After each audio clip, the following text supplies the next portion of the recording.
First, save. Remember to save. I'm looking at you. I know you haven't saved. Save now.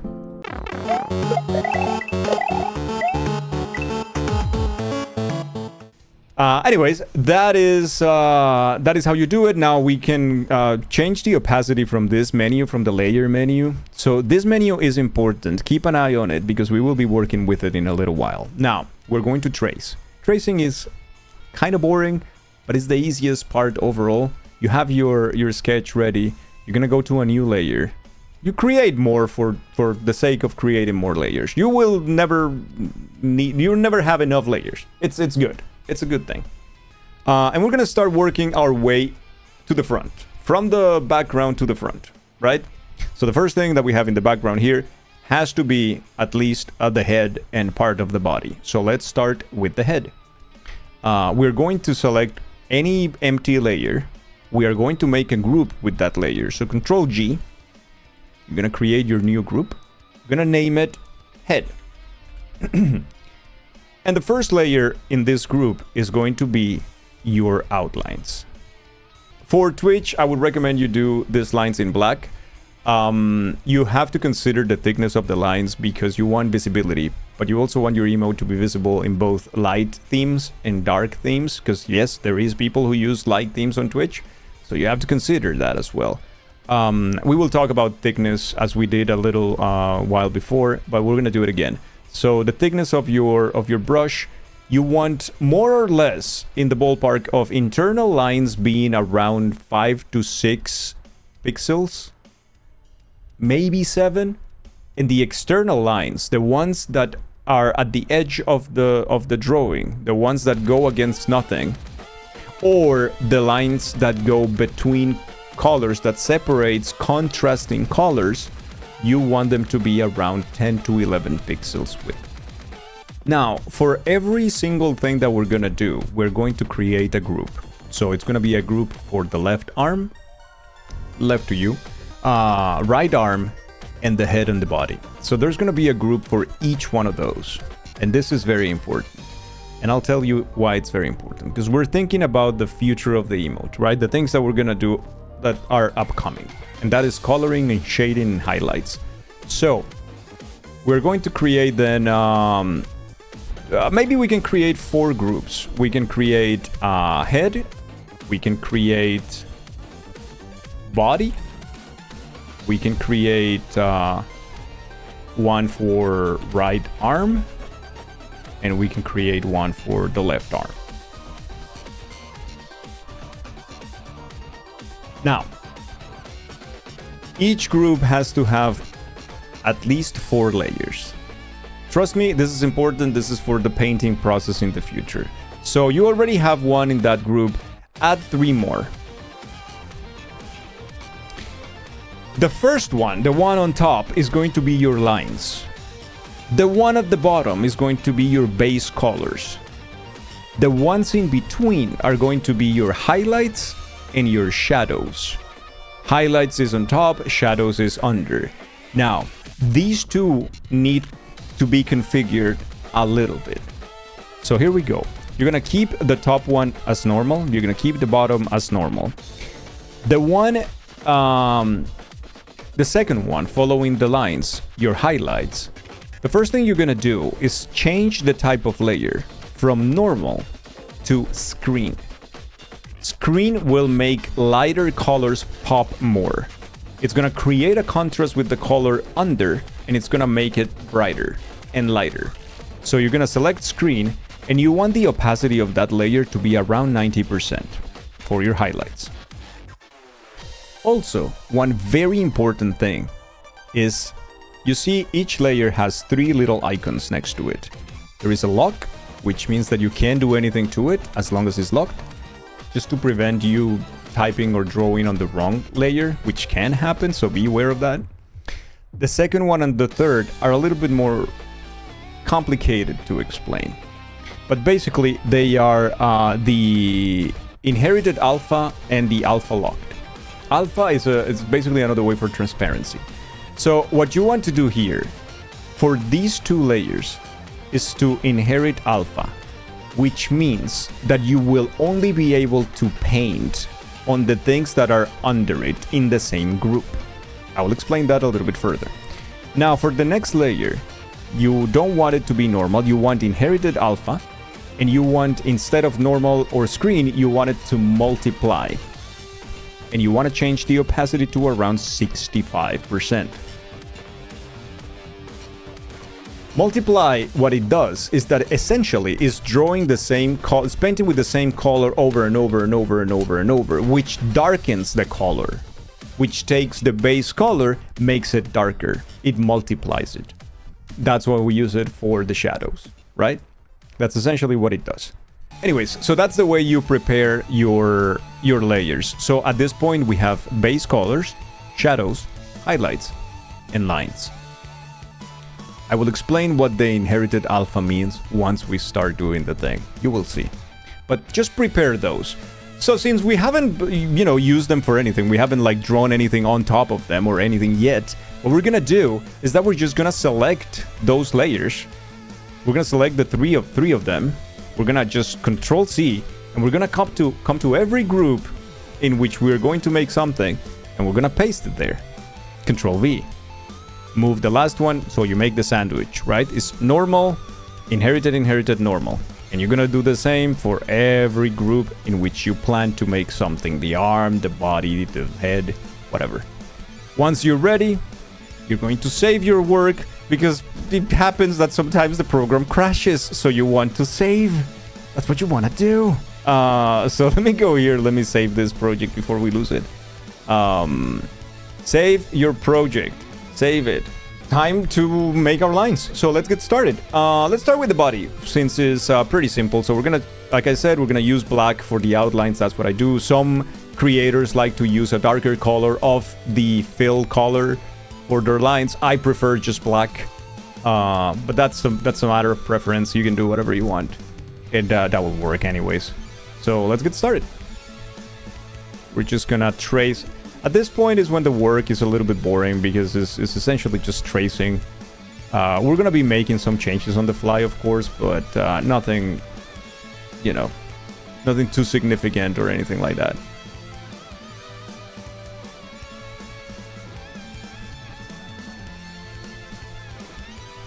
So at this point, it's just tracing.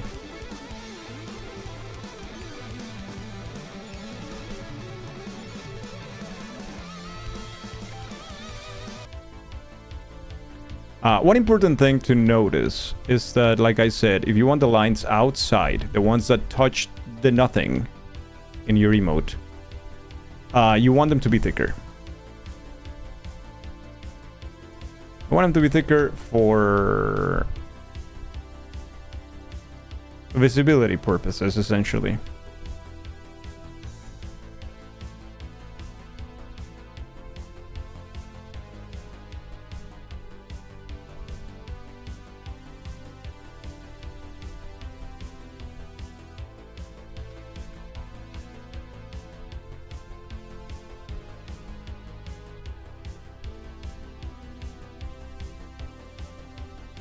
All right, there you go. That's the body.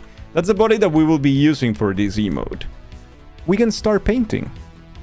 And the painting process for this is when it gets very, very interesting. And I think that's it's one of the most confusing parts, because you will be using the layers that we prepared earlier, the ones that are meant for the highlights and the shadows, and the ones that have the inherited alpha. Now it's time to explain what that is. Let me remove the sketch for a second. We have our lines here, right? It's our first layer in the body group. And that is all we need. That's all that's going to be visible. So we don't need really to bother with more.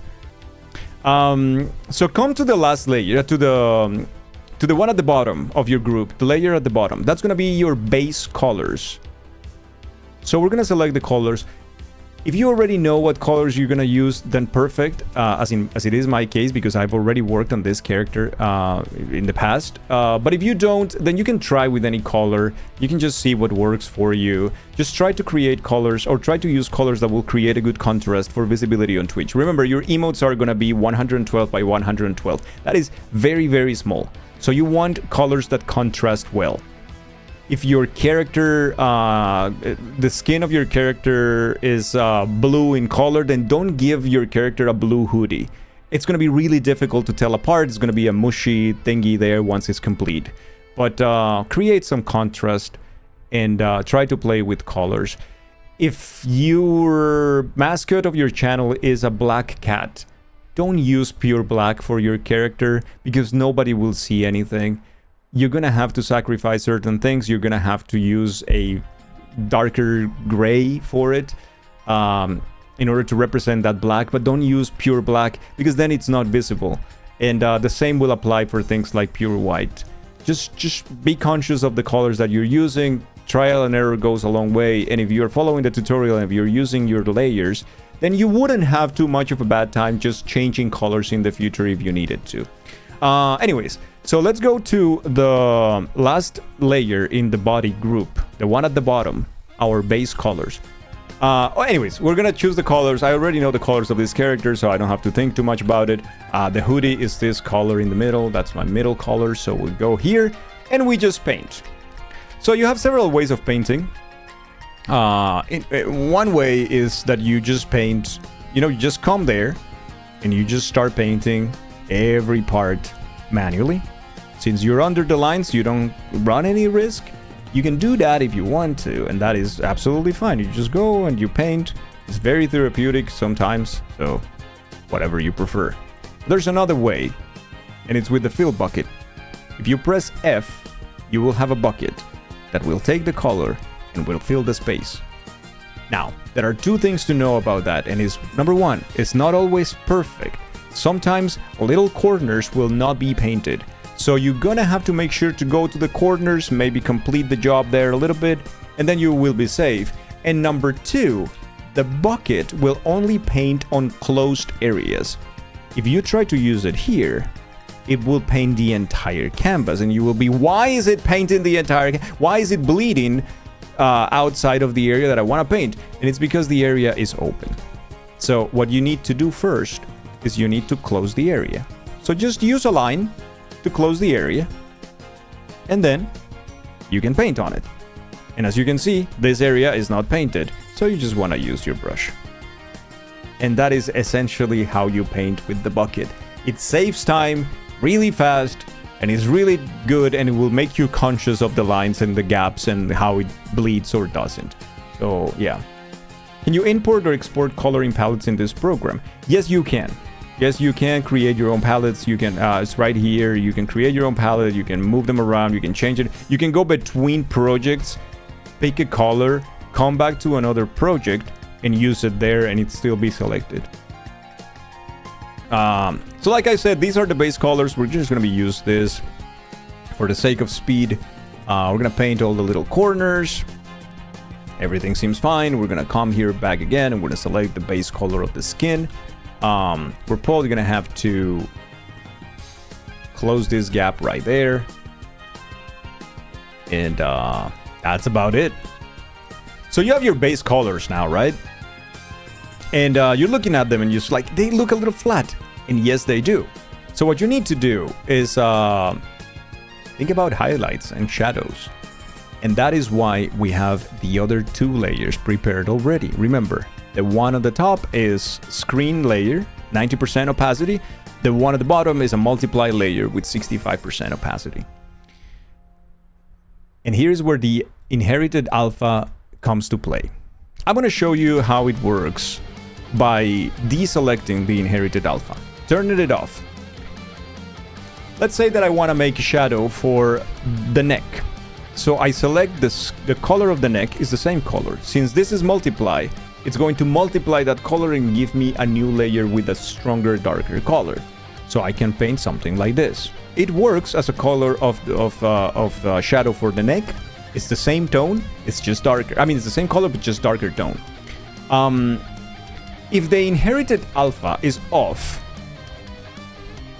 as you can see, the brush will paint both inside and outside. So I have to be extra careful not to go outside if that is the case. If you click on inherited alpha, basically what it means is that everything that is not painted under it will be considered a no-no. And everything that is painted will inherit it, and it will be a surface in which you can paint on. So there you go. If I try to paint here, you really can't. You will only paint on what is painted under, but you can't go out. You can't go outside. And that is why that's important and why we use it.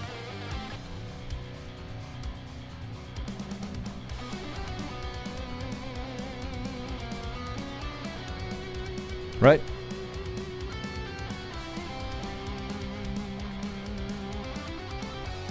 And now we do the same for the highlights, which is using the screen mode of the layer.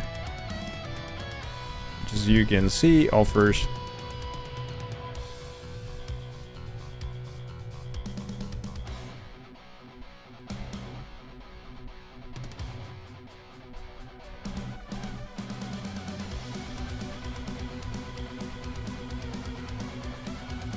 I want to make this one a little bit brighter, so we're going to select a brighter color.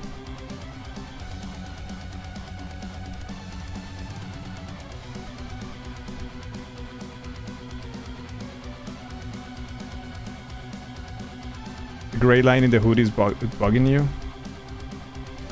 There you go.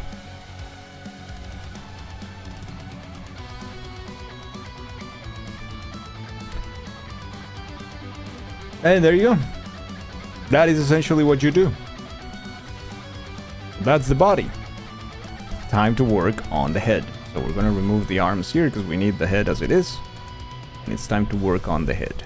Same process for every part.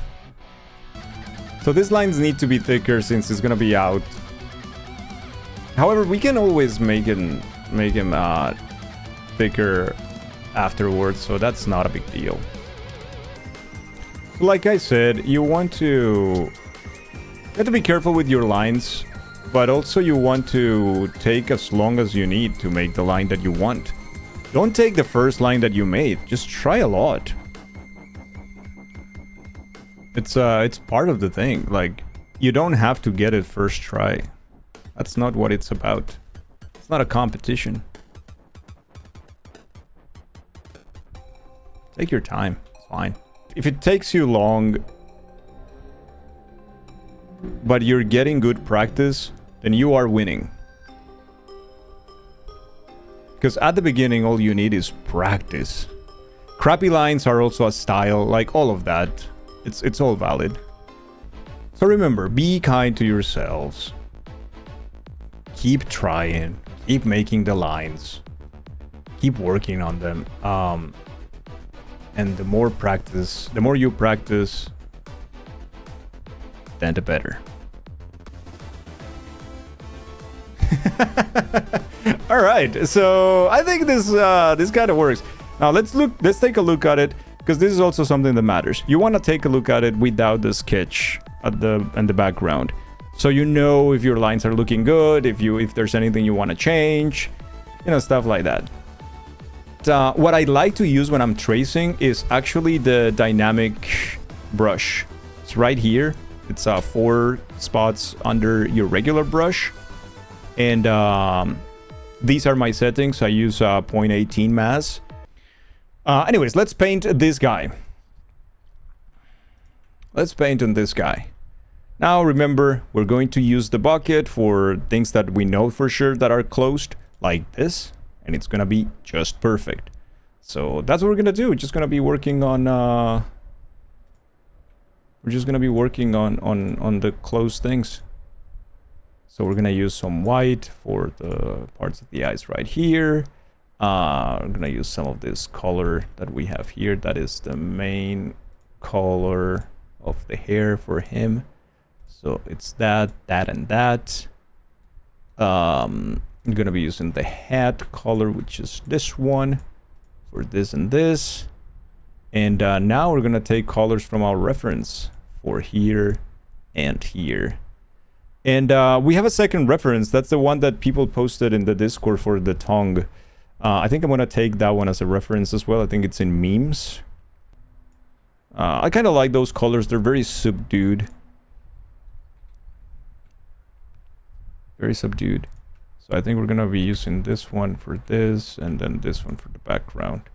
And I think that should work pretty okay. There you go. So what you want to do now, since we use the bucket, is go to the corners mostly, just to, you know, get those little corners that sometimes do not get painted. It happens. It's not a big deal. It's probably not going to be visible anyways, but some of them might if the color contrast is too big. So you might as well just go to the little corners and you know, complete the thing as you see fit. Select the color. Remember, you press Control, so you can select the color that you want to use, and then you just paint. And that's about it. Look a little bit there, look a little bit there. It's gonna be a little bit of the white in here, a little bit of the white in here. And now we can work on our highlights and shadows. So remember, we already have those layers created, the one with multiply for shadows and the one with screen for highlights.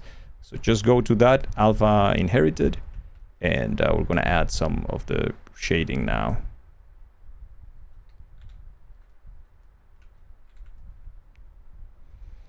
For the shading, there's a lot of questions of how do you know, how do you work on like good shading? What is the key? The way that I see it, the way the thing that helps me work with the shading is normally choosing direction. So let's say that you have your character here, right? And this is the character's face, and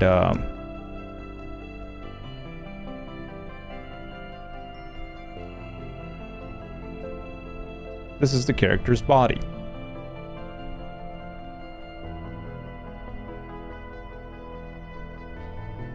Right? Standing there. Light is funny in the 2D environment because you need to choose where it comes from. But you're the artist. You decide where the lights come from. You want to choose what to highlight and what to hide, if that is a way of putting it. So in the case of this character, if this character was to be an emote, or were to be an emote, I would probably put the light around here.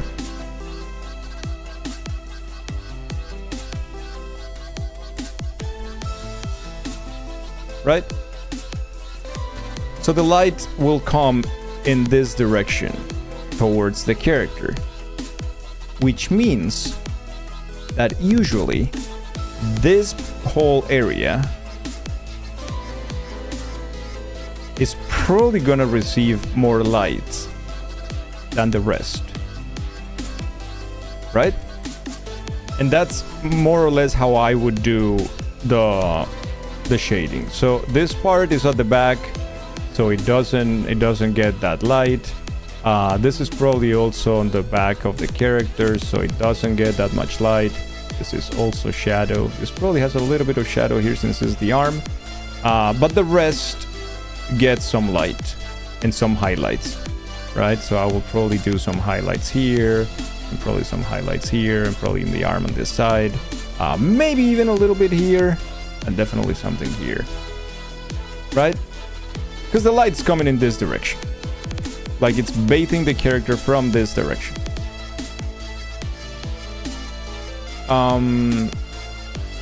So you just think, if the light were coming from this direction, or if it's coming from this direction, then it's completely the opposite, and the highlights will be here, and then the shadow will be here. Like, it's essentially how it is. It's not too complex, and you don't need to overthink it for an emote. If you were doing something much more complex, then yes, you have to overthink it, and you only don't need highlight and shadow. You need to soften the in-betweens. That is way too complex for what an emote needs. You really don't have to go that in depth. Something like under the hoodie will probably get a little bit of shadow. It's not too much. We're probably gonna get it, right? Even if it's looking up, but still, we don't need much more there. The tongue probably needs some.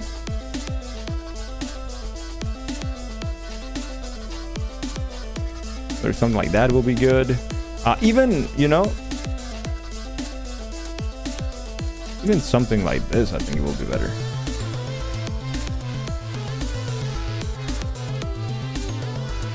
So the way we do that, Sif, and that's a great question. How do you choose the colors for your shadows? We don't really have to anymore, because if you are following the tutorial and you created this layer on top of your base color layer inside of a group, right, that has the inherited alpha, and that instead of being a normal layer is a multiplied layer at 65% opacity, the color is created for you. All you have to do is select the color of the base and paint, and you will instantly see it darker. Why? Because your new layer is a multiply one. Means that it keeps multiplying the color and makes it darker. And that's what we use for that layer. And like I said before, since it's an inherited alpha, you can't paint outside of what is painted under, which makes it super convenient. And it is the same for highlights. So we're gonna continue with the shadows. This one feels dark enough. We are going to probably do something like this. And we're gonna probably do something like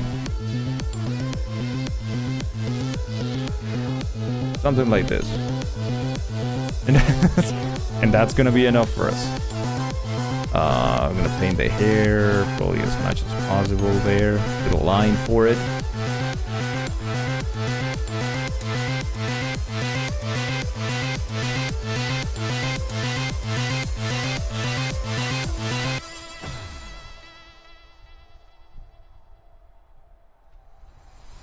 And I think for the most part this is what works. I'm gonna make it darker a little bit in the water here for the tears. It's gonna be very, very soft, like that. Now we're going to paint these lines, and this is a neat trick. Let's say that there are some particular lines of the outline that you want to change the color, but they're already black. How do you do it? Remember the one that we haven't talked about? Not the inherited alpha, but the last one, the one that looks like a little checkboard thingy. So that is your alpha locked. If you have a layer that already has something in it, and you click on the alpha locked, from that point onwards, every time you try to paint, you will only be able to paint in what is already painted. So you can't paint outside. And that is super useful because we can go back to the tiers and take that line only.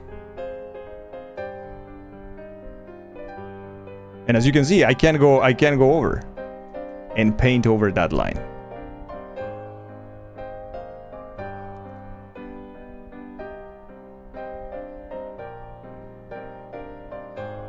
And that, my friends, is really useful at times.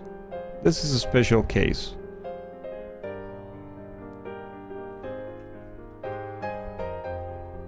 Now it's time we go into the highlights, which work in the same way, but instead of multiply, we use screen as our layer type with an opacity of 90%.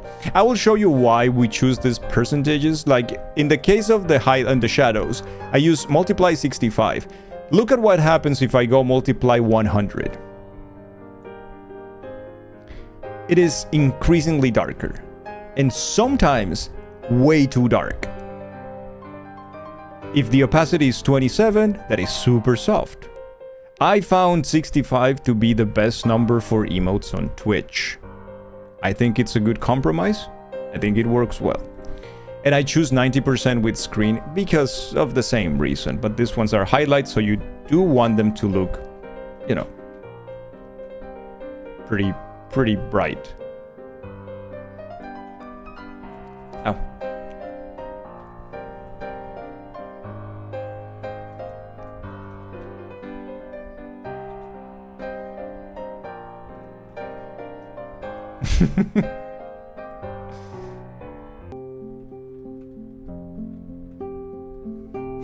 And now we go with white, and we're gonna make the big...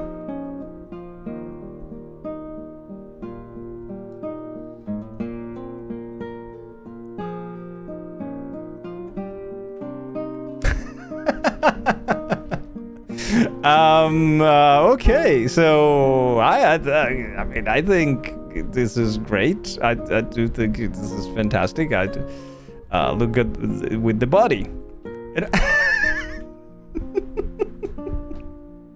And now we have the arms to work on. So go back to the sketchy part.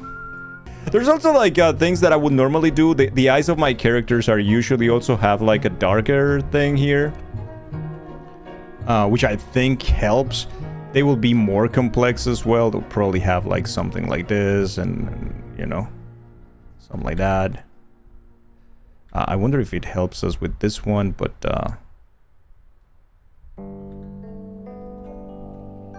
I think it actually does. I think it actually adds to the eyes a little bit.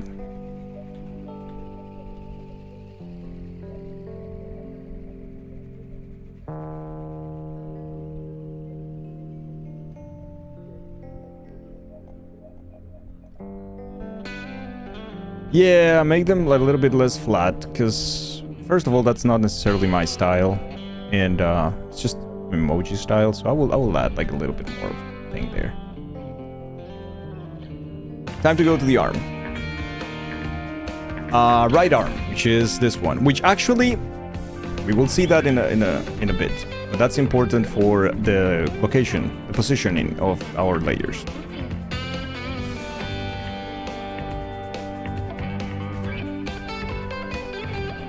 We're gonna select our dynamic brush, and we're gonna start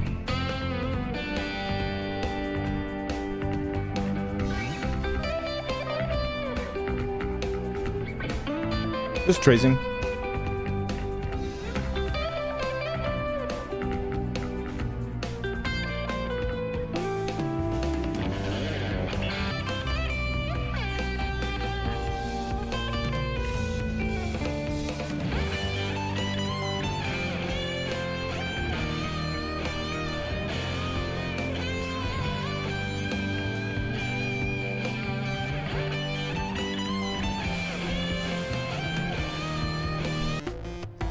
So okay, we traced this, and now we're ready to paint it, but we can also go, you know, at the same time, go and trace the other one. Let's trace the other arm. Let's go to the appropriate layer, and let's keep tracing, since we're already tracing.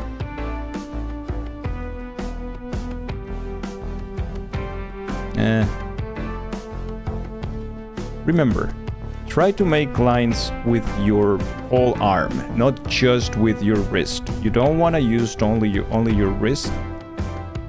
It's gonna hurt you.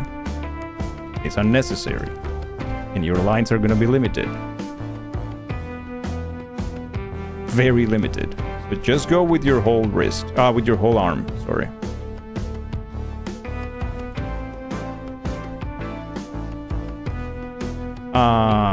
You thought that was the ending?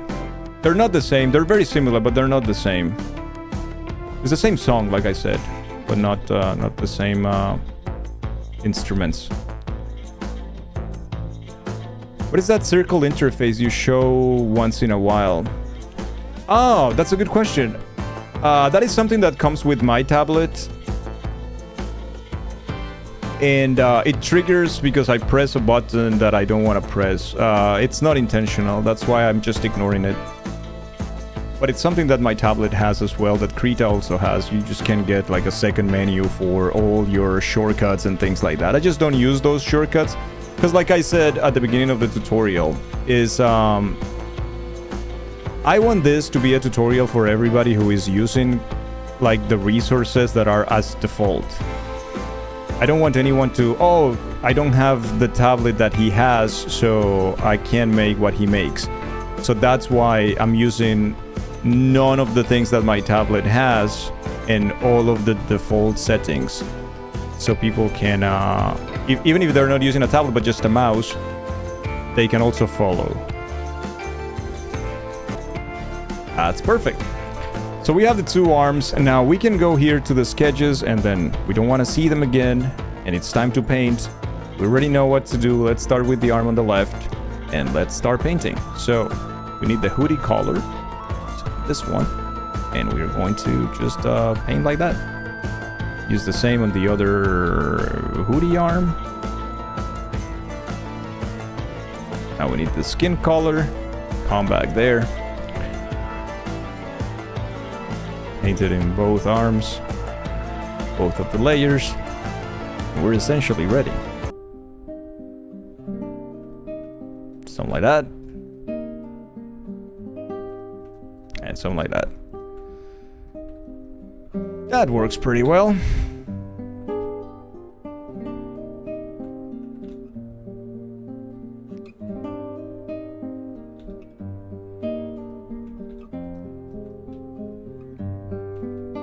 Remember to fill the little spaces where the painting didn't get with the bucket, and it's always annoying, but it's good to come back to it. It doesn't take too long. You can always fix it. You basically want to do a little bit of shadow where like the cloth falls, or you know, like stuff like that, but you don't have to be super particular about it either. It's fine.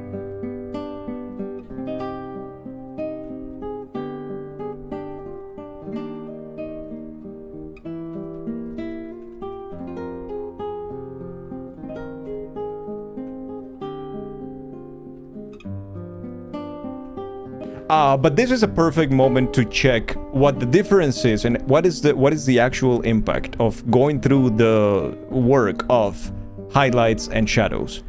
You can see right here, both arms.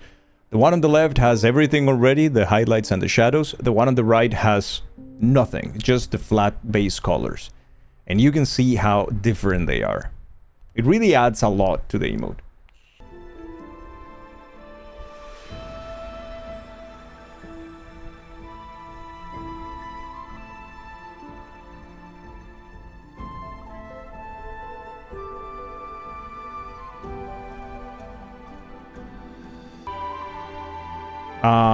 I'm doing this one here a little sloppy because I need to check something with the other part of the thing. Just painting here. It's okay. Just painting there.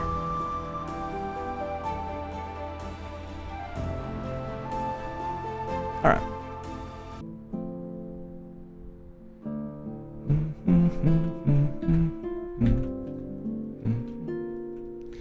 Alright. I think we have the basis for it. Now, are we ready to see the composition? And you're going to notice one particular problem immediately. You will see. First, save. Remember to save. I'm looking at you. I know you haven't saved. Save now. Save. Let's check on the problem that we have. And the main problem.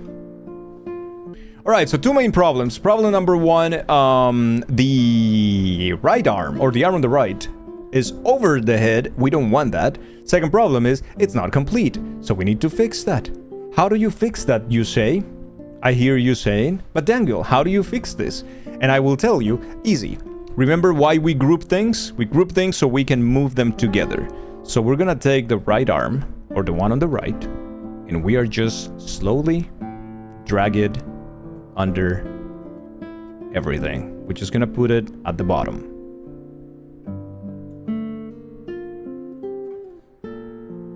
Fixed it. But now I can see we have a gap here, but the gap is only in color, so we're going to fix that really quickly. We're gonna go back to that arm in particular, and we're gonna fix it right now. And we're gonna just paint it.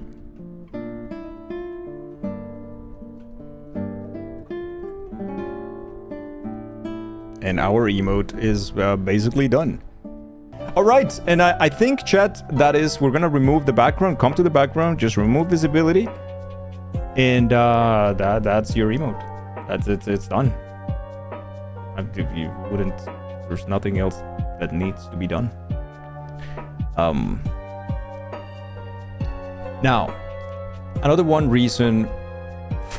good reason, sorry, for doing things separately and separate things in this many groups is because we don't know if we want to animate in the future, for instance, or we need to make a quick fix of something. Making things independently like this will allow us to do stuff with the whole project in the future. Now I can show you, for instance, let's go with the same arm that we were working on before, which is this arm, right?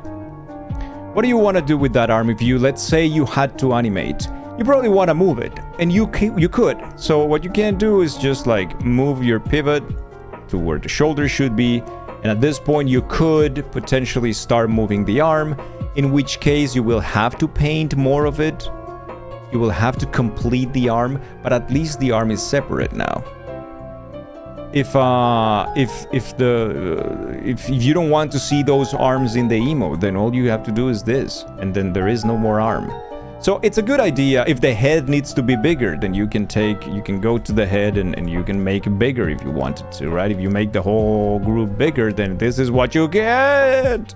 Or you can make it smaller. And that's why we separate things, right? That is the done. Ship it, and you're ready. And you say, okay, so what do I do for Twitch?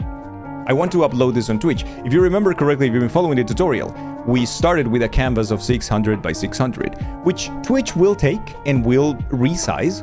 But it's a good idea for you to export it in the size that you already wanted. So you're gonna go ahead and file, export advanced, and this is important, this is key.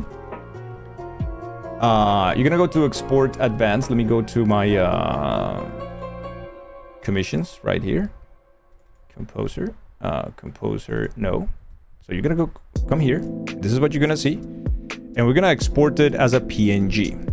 Right? This is what you want, a PNG, so you can have the transparency.